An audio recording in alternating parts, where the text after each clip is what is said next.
Kenapa sih para pejabat itu dan elit partai mikirnya itu rebutan anggaran APBN aja? Kok bukan mikirin bagaimana APBN bisa naik 3 kali lipat tanpa menekan pajak? Mengapa mereka tidak memikirkan bagaimana menaikkan taraf hidup rakyat 3 kali lipat dari sekarang? Bagaimana kita tidak bergantung kepada produk asing? Bagaimana semua ini terjadi dalam waktu cepat? Kayaknya nggak ada yang memikir, kayaknya memang nggak peduli atau lebih parah lagi, memang tidak mampu.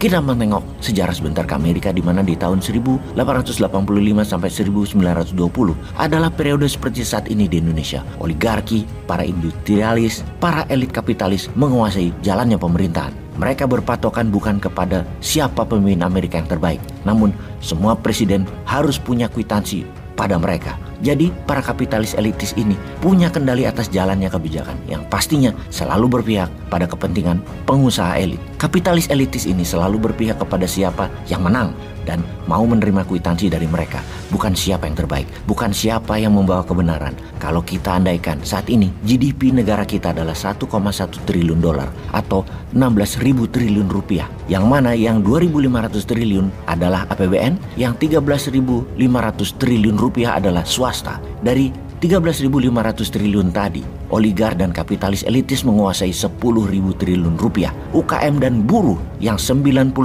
populasi rebutan yang 3.500 triliun rupiah. Semua ketidaksetaraan yang telah terjadi lama ini sejak 6 presiden terakhir setelah Soekarno, ya begini nih, masih mau mereka dengan gaya yang sama menjabat lagi. Amerika, kita kembali ke sana. Amerika sejak Grover Cleveland di 1885 sampai Woodrow Wilson di tahun 1921, negara dikuasai oligarki, di mana peraturan industrialis itu kejam sekali kepada buruh. Misalnya, hanya libur 1 tahun 1 kali, yaitu pada 4th of July. Kerjanya pun 9 jam, tanpa jaminan kesehatan, tanpa jaminan keselamatan kerja. Amerika terlihat maju, yang kaya nambah kaya, namun kemiskinan di mana-mana kala itu. Semua akhirnya dirusak oleh Warren Harding, presiden Amerika berikutnya, menggantikan Woodrow Wilson yang dirinya mungkin bukan presiden Amerika yang terbaik, bahkan mungkin yang terkorup, namun dia menghancurkan banyak kebijakan yang pro-elit sehingga terus membawa masalah ekonomi di Amerika hingga puncaknya di tahun 1929, Black Monday, runtuhnya Wall Street yang baru di-recover sejak FDR atau Franklin Delano Roosevelt berkuasa di tahun 1933 yang memulai program New Deal yang memprint money 100 billion US dollar untuk membangun UKM, infrastruktur, dan industri di Amerika. Fakta menarik, selama 1885 hingga 1920-an, kekayaan elit Amerika adalah 90% GDP Amerika. UKM hanya 5%,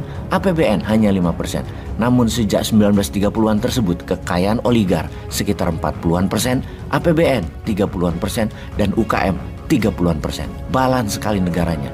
Yang semua itu diawali dan dirusak oleh Warren Harding Administration. Akankah di tahun 2024 ada tokoh perusak itu di Indonesia agar elit kapitalis, APBN, UKM, dan buruh rata semua? Tapi kayaknya ngimpi kali ya. Kita perhatikan calon pilot yang mau balapan di tahun 2024. Mana perkataan mereka yang mengatakan strategi meningkatkan kesejahteraan hingga 3 kali lipat itu dari saat ini? Mana perkataan mereka bagaimana membuat Indonesia menjadi independen energi, independen pangan, tidak bergantung dana asing? Mana? Kok kalian nggak tanya sih mereka? Atau jangan-jangan mereka nggak tahu juga? Kumaha engke wae lah, yang penting joget-joget dulu, tiktokan, IG-an yang membuat banyak viewer dan like. Mumpung jabat, pakai sarana Pemda dan sarana negara buat kumpulin massa dan melakukan prakampanye.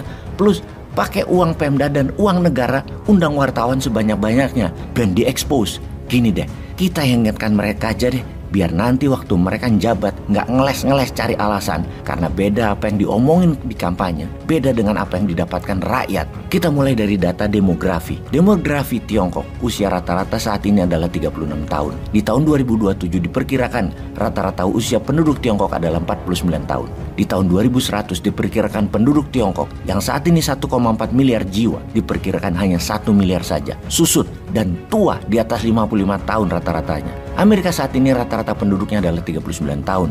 Di tahun 2070 Amerika diperkirakan 50 tahunan rata-rata usia penduduk Amerika, seperti di Eropa Barat saat ini, usianya di atas 40-an. Artinya apa? Mengapa kebijakan mereka, negara Eropa Barat, Amerika juga Kanada, memudahkan imigrasi masuk ke Amerika, masuk ke negara mereka untuk menambah warga negara mereka dari negara lain yang dicari yang muda-muda dan agar beranak pinak di negara barat itu?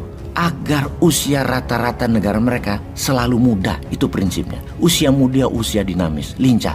Kalau tua-tua, gerakannya tidak lincah dan membahayakan nation threat negara mereka. Kita ke Asia. India saat ini 24 tahunan rata-rata penduduknya, Indonesia 27 tahunan rata-rata penduduknya. Artinya di tahun 2045 dua negara ini akan menjadi negara paling lincah, paling fit secara fisik. Usia matang 33 sampai 35 tahunan rata-rata ketika tahun 2045 penduduknya. Inilah masa championship itu. Tinggal secara otak dan secara mental bagaimana. Inilah mengapa bukan saja usia yang dibandingkan, namun mental dan pengetahuan penduduk serta strategi bernegara menyebabkan banyak pengamat luar negeri lebih memilih India sebagai the next China, bukan Indonesia. Karena bukan faktor demografi, namun faktor mental, pengetahuan dan strategi bernegara India lebih world class dibanding Indonesia. Ini kurang ajar. Ini bikin panas sesungguhnya. Yang panas hati dan semangat ya hanya yang nasionalis sih. Kalau yang mendukung sekarang belum tentu. Bahkan sebagai oposisi pun mereka hanya panas doang, gak ada solusinya juga. Nah inilah ngeledeknya Bosman ya. Tapi ini wake up call.